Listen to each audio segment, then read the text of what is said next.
noise and welcome the beautiful Aneli Tucker. Everyone make some noise.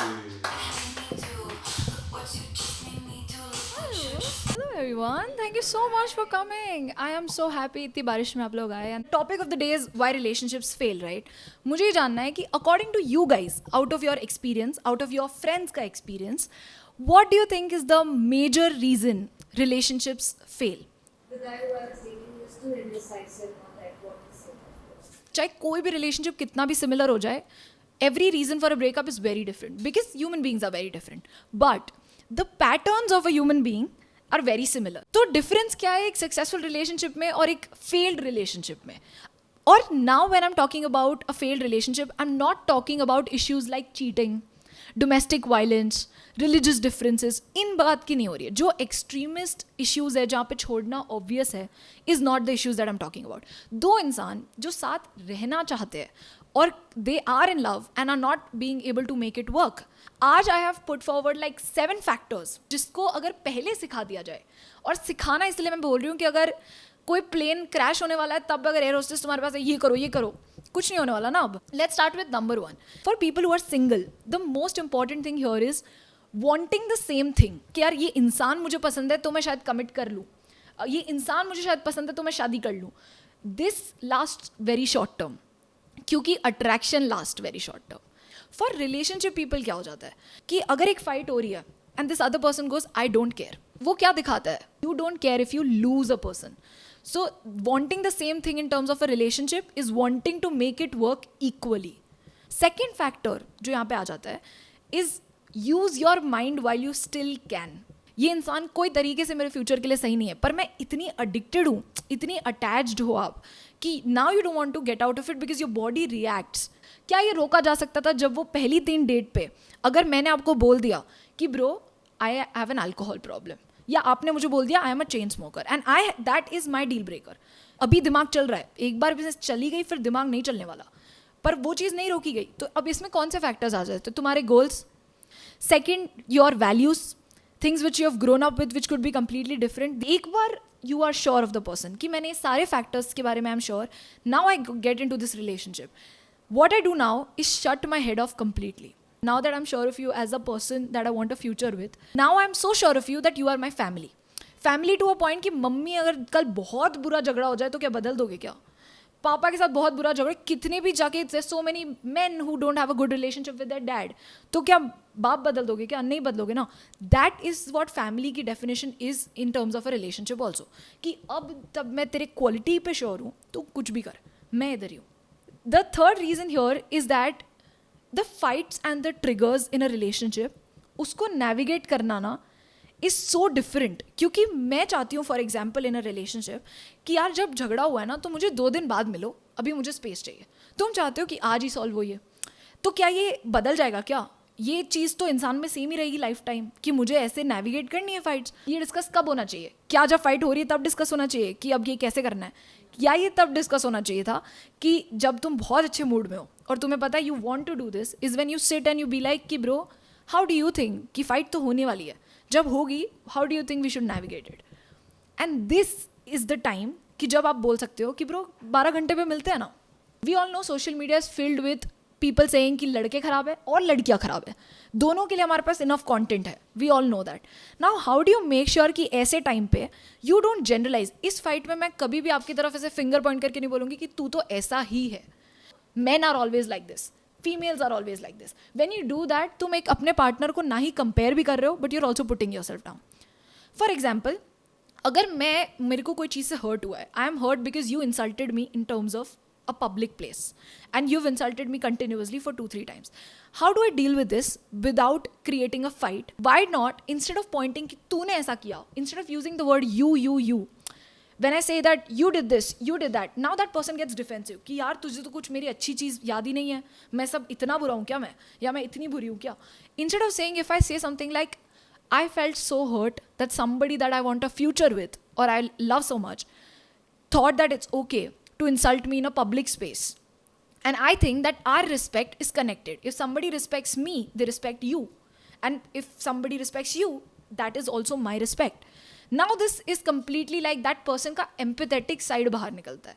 ऐसे time पे उसको लगता है कि bro यार मेरी गलती है यार, उसको हर्ट हुआ, जो भी बोला शायद मेरी गलती तो है. Now these are fights and triggers. Triggers क्या होता है, चाहे मेरी कोई रिलेशनशिप नहीं रही लाइफ में तो भी अगर my parents have raised me a certain way, मेरा एक सर्टन पास्ट रहा है, मेरा ऑपोजिट जेंडर के साथ की एक हिस्ट्री रही है, तो मेरा एक ट्रिगर है कि एक फाइट में, चाहे कोई भी टाइप की फाइट हो, ये चीज़ें मत बोलो ना. अगर ये सारी चीज़ें पहले डिस्कस हो जाती तो this could have been avoided and there will be a proper framework of every fight being navigated in a certain way. For example, do you guys know what a sandwich method is? Any of you? What is a sandwich method of communication? So I'll tell you, अगर मुझे problem है कि तुम बहुत दारू पीते हो, you're an alcoholic, कि मुझे चाहिए कि मेरा पार्टनर इतना दारू ना पिए. अब मैं इंस्टेड ऑफ सेइंग कि तुम बहुत दारू पीते हो, तुम ये करते हो, तो उसके हाथ में है क्या अल्कोहलिज्म का प्रॉब्लम? क्या वो कल छोड़ देगा क्या? अगर आज डिसाइड किया तो कल छोड़ देगा? नहीं छोड़ेगा ना. कैन आई से इस साल मुझे तुम में बहुत चेंज लगा, I saw so much difference and you doing so much better and I see you trying every single day. आपने बहुत ज़्यादा कॉम्प्रोमाइज़ किया है, लेकिन I really would want a future with you, I really want you in my life and I would want you to reduce alcohol.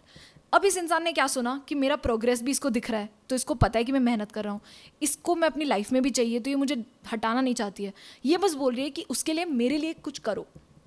This is called a sandwich method.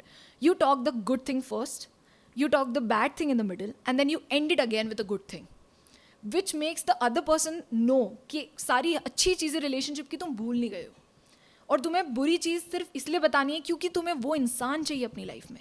They feel loved while they are feeling criticised.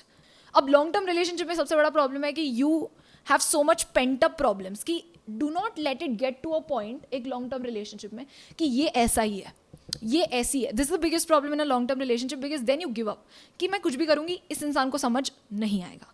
The fourth point here is individuality and importance. चाहे मैं कुछ भी कर लूँ, अगर तुम्हें same अपने जैसा इंसान चाहिए, खुद को डेट करो. फिर you know for a fact that the other person has a different family, has a different upbringing, likes dislikes, future goals. कितनी ये मत सोचो कि जो भी मेरी लाइफ है, मेरा गोल है, ये इंसान मेरा गोल अचीव करने के लिए बैठा है, मेरा गोल अचीव हो जाए then this is good relationship. Have you ever sat with your partner asked तुझे लाइफ से क्या चाहिए, what do you want and how can I help you to achieve your life goal. ये चीज़ हम कभी क्यों नहीं पूछते? Because we think that this partner is here for us and we never think the other way around. अब ये चीज़ अगर लॉन्ग टर्म में नहीं करी जाए, चाहे फिर वो होम मेकर ही क्यों ना हो, you still need to ask what you asking out of your life. और ये चीज़ एक लेवल के बाद हो जाती है कि ये नहीं पूछने वाला या ये नहीं पूछने वाली what I want out of life. This is individuality and importance कि दोनों की लाइफ सेम है. Fifth is what I think is passion for your own life.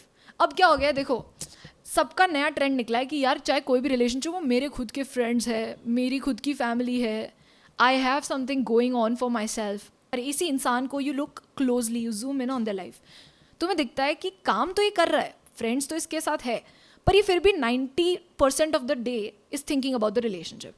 I want you to be so passionate about your own life before you get into a relationship, or even if you are, take space and get passionate and find a purpose so well कि जब तुम free time में हो, जब मेरे पास free time हो दिन में out of my career, तो मेरा first thought ये नहीं होना चाहिए कि मैं अपने partner को call करूँ. मेरा first thought होना चाहिए मैं अपनी life में पहले क्या नया करूँ, because now suddenly you are growing with your relationship. So be so passionate and not fake passionate about your own life कि तुम्हारे पास एक ऐसा पर्पस हो कि जिसके पास जाने के लिए तुम रेडी हो right after you spend time with your partner.